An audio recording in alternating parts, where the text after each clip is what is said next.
Hey, how you doing? It's Nomad with Urban Nomads, and well, here's the RV. It's Monday morning, pretty early in the morning, and things are looking pretty good. um, I just moved it, and so you know, I just thought I'd do an update. It's Sunday, and no, sorry. Well, it's Monday, but usually Sunday I do the work, so it's a long story. Anyway, just going to give you an update on where we are with things right now. Well, the first thing I'm going to do is make some coffee. I mean, I have the coffee here, but um, I need to heat it up. So let's do that. Just going to heat it up here in this pot.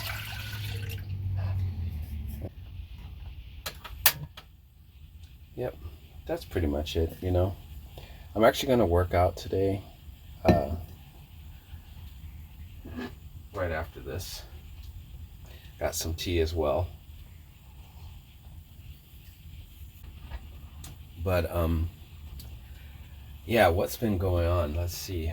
Well, I've been cleaning up. If you're new to the channel, my name is Nomad. That's my pin name, and Urban Nomads is a channel about helping people live alternatively and break free of the matrix. I've been living in a 30-foot, 30-year-old RV for about 7 years. I currently have an apartment, but I'm planning to go on a trip. I'm actually going to go into travel mode. Me and my family lived in this RV for like 5 years in the city of Los Angeles. And yeah, it was interesting. It allowed us to kind of get a grip on things and get out of the rent trap, because we were seriously in the rent trap. It was pretty bad. Look at the earlier videos if you want to see what that drama was like. I think I have a series called LA Homeless Adventures, where we were just struggling to get a foothold in the city. Basically, the city's like a trap. I talk about this all the time, but if you come here and you're not making 200 thou or as a couple, or 100 thou or so as an individual, you will get trapped here, because you'll make just enough to pay some high rent, but you won't be making enough to leave. And the rents here are extremely high, and it's extremely crowded, and yeah, so hey, there's my coffee. Yeah, so you can easily get what's the word I'm looking for, stuck here. And so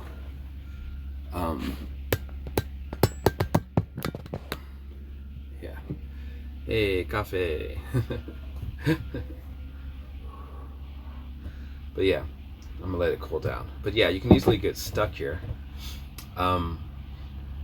But anyway, I'm not going to get into all that. I've talked about that many times. And the way out for us was to get this RV. If you watch the series Mountain Dreamer, which is the series when I got this RV and fixed it up, and there's tons of that. I'm currently doing this series, which is my Operation Freedom series, which is about me going on these travel adventures, which is what I'm preparing for. Everything's shifting from kind of being boondocking locally in the city to going on travel adventures.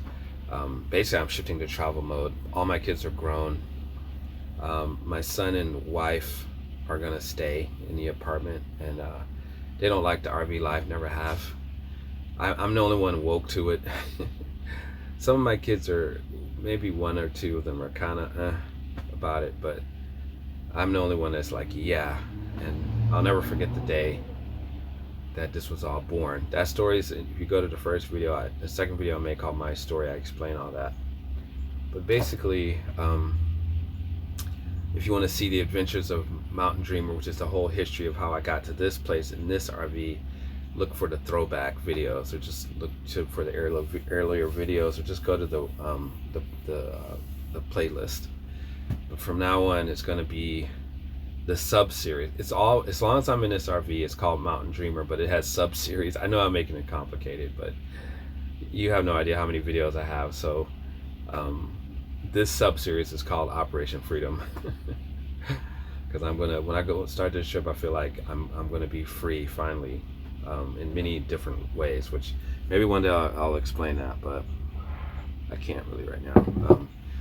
But yeah, so I'm really excited to do that. The first trip is going to be Southern California, going up through the desert towns like Joshua Tree. So above LA, okay, so if you see California, you know, there's the part near the coast, and then there's like on going east, there's mountains, right? So before those mountains, or kind of within them, as you go south towards San Diego, is deserts. It's all desert country.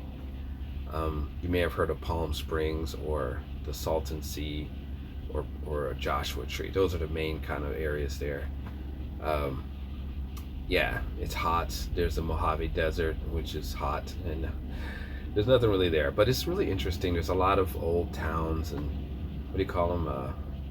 Those towns where, you know, it's the abandoned towns or whatever, mining towns, whatever. So I've been collecting places I'm going to check out. So we're going to go there, mosey on along. I don't really have a straight agenda, just sort of a trajectory.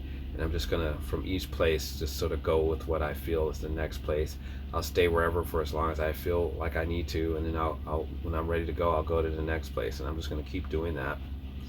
And then when I get to San Diego, I want to kind of explore the eastern parts. There are some hills behind San Diego, and there's a lot of people with land there, and I'm kind of interested in that as a potential homestead spot, because my ultimate goal after I finish my travels, which will be for a long time, is to do the homestead thing, buy some land, build something.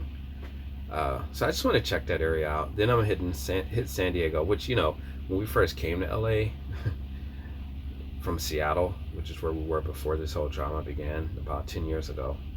I can't believe it's been 10 years. We went to San Diego first, but then we ran out of money there, and then we came to LA thinking that my wife had family and stuff that we could somehow, and there's more economy here, more people, more stuff happening. There's no economy in San Diego, you know, just so you know that. Yeah, there's no economy there. So we ran out of money. My business kind of died there. I have a tech business I run, and I can do it remotely, but the point is we ran out of money there, and so we thought we'd come to LA, and then the trap began, because, you know, you just don't realize it's happening. But we got trapped here, and I was in hotels and Airbnbs trying to get a grip, and we just ended up running out of money, you know.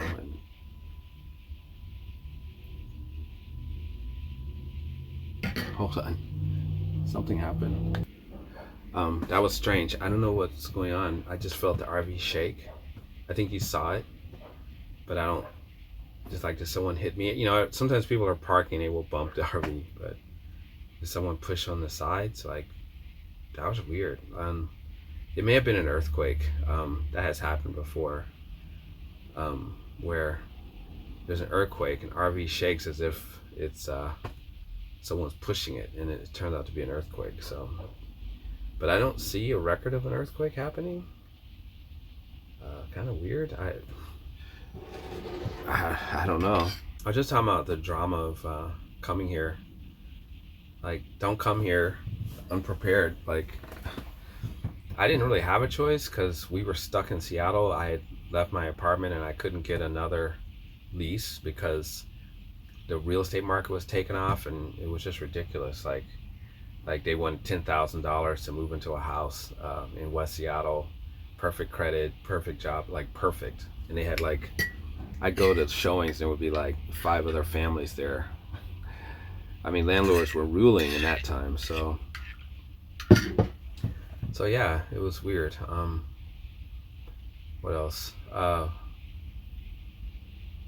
Basically, yeah, so I thought going to San Diego would be better, but I should have bought an RV when I left San Diego. I remember coming out of the hotel that we were staying in. We were staying in this, I can't remember the name of the place. It was like a extended stay hotel with like, it was basically like a 1-bedroom apartment with a kitchen, and I was paying $3,000 a month there. And I remember coming out to do my spiritual work, and it was raining, and I saw this couple in the Type A RV. You know, they'll kind of look like buses, and they came out with their dog and they walked their dog, and I thought, wow, that is a really good idea.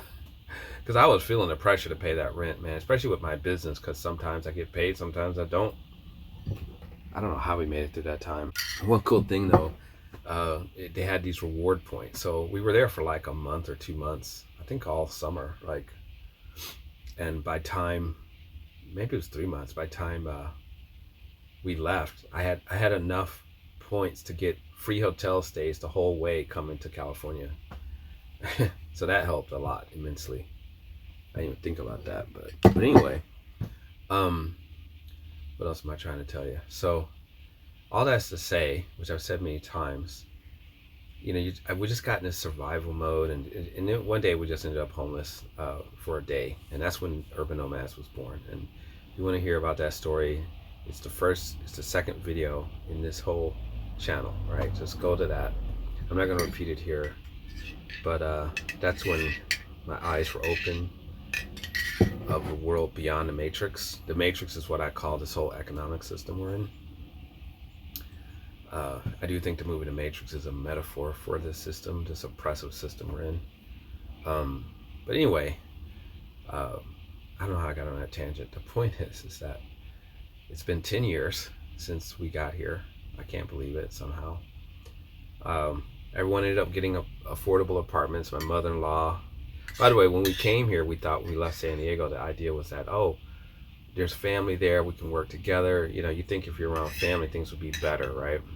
No, because my wife's family, who's from LA, have been struggling here their entire lives. There's no one had like sort of built anything. You can't build anything here because the system here, everything is trying to extract money from you at every angle, and the people too. Everyone's so desperate. Everyone's preying on everyone else. Kind of like that movie Parasite, that Korean movie, which is a great movie, by the way. So my mother-in-law, who was here, my cousin who was here, they were all struggling and being taken advantage of by people. So I thought if we banded together, but that didn't work because then it was too many of us to get an apartment. We can even barely get Airbnbs, and oh my God, that was, I think back on how did we make it through those times? But my mother-in-law ended up getting a really nice, affordable apartment in this luxury apartment building, because in LA, every time they build a new building, they have to give 10% of the units to affordable housing or make them affordable. Which I think I heard like affordable is considered 100,000 income now. It's just ridiculous the amount of inflation that's happening. But yeah, so, and then during the pandemic, my daughter got an affordable unit. One of my daughters, she has a roommate situation. She works, like, she's a student and she works, and then we ended up finally getting an affordable apartment too. Finally, that was a miracle. It really was. But I never liked it. I just don't like it. Even when it's considered affordable, you're sort of trapped in this system where it's usually a percentage of your income. It sounds great on the surface, but if you're trying to do anything other than survive and build something, well, you're trapped, because as you make more money, you can't save it. It has to go to the landlord. So only when you're making like way more than the market rents, which you'd have to be making over 100,000 in a typical scenario or more, maybe you can pay the market rent and save for something, right? We're just slaves, man, honestly. I mean, it's indentured servitude. It really is. And check out my video on rent here and you'll see why. But this stuff gets really deep and philosophical, and my whole mind was awoken to the situation. Like, and even it's still being more awakened every day. Like, just how we're just enslaved in this system. Like, it's just so bad. Like, and I'm like, how did they get us indoctrinated in this in the very beginning? And I saw my whole family, my extended family, like my brothers, sisters, my mother, try their best to work through this system. You go to school, you've heard the refrain, go to school, get a job, you have bills, you rent, and you buy a mortgage, or you get a mortgage, you credit cards, you buy stuff, you go into debt, then you retire. It's just, and the whole time that system, there's insurance, like, it's just these financial tentacles are just sucking your wealth out of you because you're just a battery, like in the movie The Matrix, where they showed, they said, Neo, you're, this is who you are. Like, that's what's going on. They're just, this system wants to extract our energy, right? Our productivity, and they've done that. Like,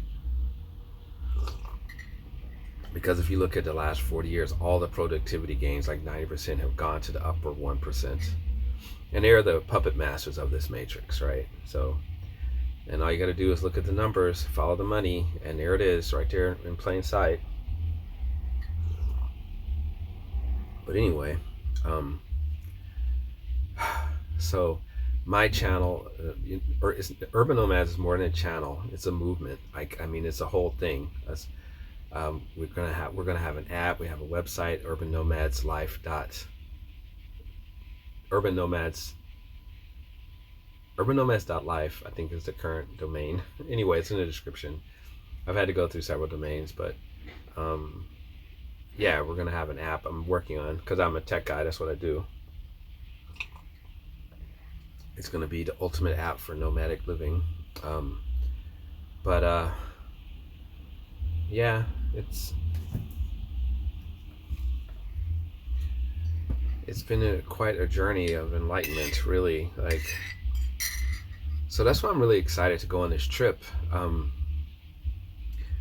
have a lot of other more purpose-driven projects that I'm launching. One is about doing your purpose in life. One is to help kids do their purpose. One is about kind of the trajectory of our society, and how certain systems are going to break down and new systems are going to come. There's this project, which is to help people live alternatively from the matrix, because as our system breaks down, which is breaking down now, and it's going to continue to break down, and the breakdown is going to accelerate, more and more people are going to be spit out. They're going to lose their jobs, their businesses are going to fail, the government won't be able to pay their benefits or whatever, and they're going to literally end up on the street. And so my goal with Urban Nomads is to just provide a place where they can learn, because it's scary. I went through that myself. It's scary because if you've been indoctrinated in the matrix, you just don't know anything else. It's so scary. And I just wish I could have met myself earlier, and talked to myself and said, it's going to be all right. Here, just do this, I mean, that did kind of happen, but so yeah, so that's the real purpose of Urban Nomads, is to be kind of a guide to help people through this transition. Like in LA, like where I park now, I used to be the only RV on this street. I mean, I rotate around to different streets, but now there's like 5. And there's gonna be more, because like the economist Gary Stevenson, look him up, and I'll put him in the description, says the rich are getting richer. They're consuming more and more of the resources. The middle class and the government are kind of fighting over what's left. And that's going to get worse and worse and worse. And rents are going to go up, and as they hoard more and more of the assets of the world, the price of everything's just going to shoot up, and it's going to be pretty much impossible for your average middle class person to do anything. So, but we don't have to be in that system. We can break out, right? And as simple as RV or van life or vehicle living is, it's a simple way to break out. It may not be the most glamorous life, but it's a way to break out, and you can finally be in touch with nature, which is in the reality of life, the real life, versus the fake matrix crap that's just some kind of weird illusion. You can finally start to build something, which is the way it's supposed to be. I call that the natural way, right?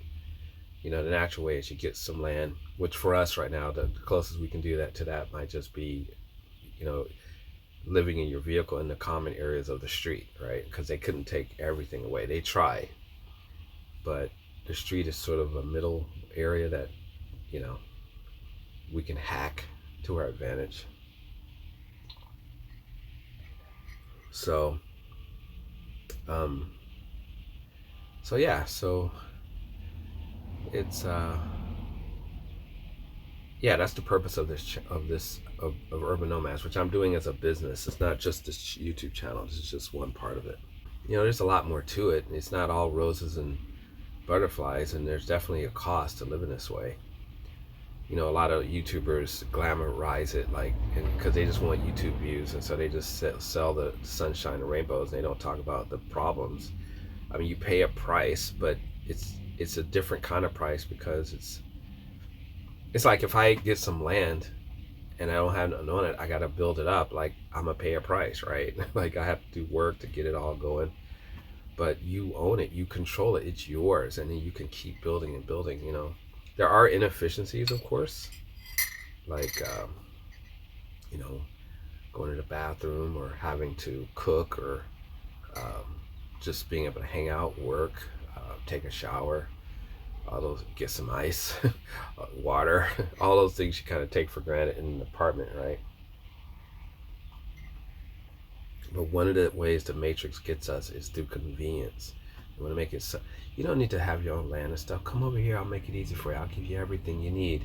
Just, you won't own it, I'll own it, and I just need you to give me 3/4 of your income in exchange. You won't have to worry about nothing. Like, that's pretty much the deal, right?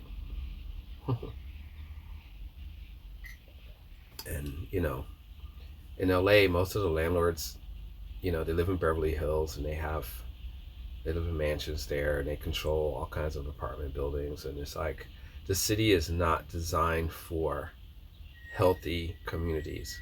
It's designed, and it was created.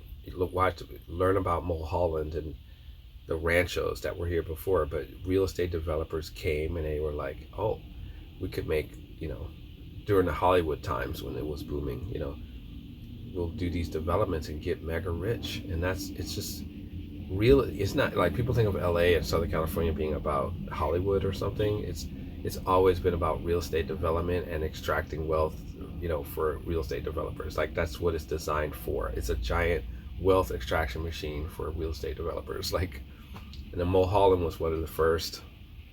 I don't know if it was Mulholland, but it was that time, and it was like they brought water here with watch that movie Chinatown. They talk all about that, the water wars.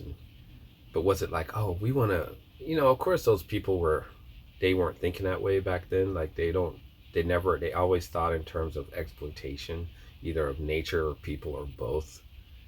They brought that from Europe, and it's like no one was ever sitting around thinking, how can I make a nice, healthy community? Nope. I mean, in Orange County, in Irvine, there's sort of a vision like that, but it's just your typical, like, real estate development, like, suburban sprawl thing. And they did put thought into, given the context that we want to have, these, make max money from our real estate development, how can we make healthy communities, just nice communities? I wouldn't call them healthy, right? For certain people, right? Like, only white people are allowed to live there for the most part. I mean, it's, yeah. Don't get me started on that, the racism and stuff. So the point is that these people aren't sitting back thinking, how can we make healthy communities? So I have another project that's all about that. And it takes the ideas of urban nomads, and it's like, okay, well, if we could so urban nomads is more about the individual trying to live alternatively and break free of the matrix. But then I have another project called the Eden Project that's all about community. Like, if we all got together in communities, like, how can we have nice, healthy communities? And that's something I'm really excited to get going. So as you can see, I have a lot on my plate. Yeah, it's been quite a journey. But anyway, back to this situation. So, yeah, so we're at I think I have 5, it's like the 3rd week or 4th week of July. I think it's July 21st. So that gives me 10 days. So I pretty much have 5 weeks before D-Day, which is the day I'm going on my trip. And I'm going on my trip on the 1st of September, hell or high water. So I'm not going to be ready. I shouldn't speak that, but I will be as ready as I can be, but I'm going. And whatever issues I have to deal with, I'll deal with them as I'm going. Yeah, I'm gonna have a party. Well, not a party. I'm gonna celebrate at Red Lobster. Ever since I was a kid, I always wanted to go to Red Lobster, so I'm gonna celebrate there. my freedom day for me and the beginning of a new chapter in my life. Things seem to be kind of shifting this summer, like as if on some higher level, something knows that this transition is happening. So we'll see what happens. I just feel like that's what's going to happen. And yeah. So what else? So after, so I've been cleaning up and just preparing. But let me tell you the trip itineraries. So my first trip's going to be Southern California. It's more of a break-in trip. I want to just see. I've never really taken this RV that far. I think I've gone like 100 miles camping, or to 60 miles to Malibu or something. But we're gonna go even further. I mean, when I drove it from what was that that town, Kern Valley or Kern County to here, it was like 200 miles, and it made it. And it was in bad shape, and it made it. So I think it'll be fine. It has a whole new brake system. The engine and transmission are really good. It's more of the house conveniences like air conditioning, propane. I mostly want to have air conditioning. The two main problems with this RV as far as house conveniences is it leaks when it rains. I've been working on that. I think I have that pretty much solved. I put this like tape down that sealed the cracks. There was some cracks between the roof and the wall right here. But then water still gets in where the air conditioners are and where the awning attaches. But I only have to worry about that during the rainy season, which the soonest it ever rains is maybe October. Sometimes it doesn't rain until January, and in January, February is when the rainy season really happens, right? But the other issue is the summer when it gets really hot in here. Although this summer's been a mild summer so far, although August and September is when it really starts to hit. So far, we haven't had any major heat waves yet. But with climate change, the weather is definitely ramping up, and so to go to that's why I'm waiting till September, because you can't go to the deserts in the summer. It's just too hot, right? Like even September is going to be too hot, honestly. It's probably better to go like October, November-ish, or even later. But basically, I want to get these air conditioners replaced with DC powered air conditioners that can run off the batteries. I also want to get some lithium ion batteries, which are really cheap, by the way. Check out this one.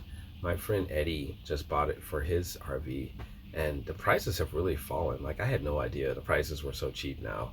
Like, they're pretty much equivalent to lead acid marine batteries. So this is like, I mean, why wouldn't you get one? So I'm hoping to get some of those lipo batteries, lithium ion, and then I want to upgrade the solar panels. There's these new N-type panels that have double the power for the same size. They cost twice as much, but I can double my wattage if I just replace my 5 panels with the N-type. Here they are. They're in the description. Support the channel if you can. Yeah, so if you're interested in solar panels, I do have a startup kit in the description you can get. Because I'm constantly telling other RV, I'm like, people just don't realize, like, for $250 you can start solar. Like, it's really not that complicated. Like, but our mentality. I meet a lot of RVers, and some of my friends, they run their generators. I'm like, you can have solar panels. But anyway, the point is that I can run these air conditioners with that. That's the plan. So those are the two big issues, really. But I can still take the trip, and I will. I need to get a new fan here. Yeah, maybe 2 new ones. I don't know. But yeah, as far as making money, I do tech work, and I have 2 tech businesses, a tech support business and a app business. And basically, I do both of those remotely. I've been working remotely for 10 years, so that's not a problem. But I'm like, why would I stay in LA stuck in an apartment when not only do I have an RV, but I have a way to make money remotely? You know what I mean? It's like, why? Half the people in LA are just here out of habit. they're still in survival mode. They don't know nothing better. I ask them all the time, like, why are you here? Like, unless you're involved in the movie business, you don't need to be here. Like, sure, if you like Southern California, there's better places. Like, there's so many negatives to this town.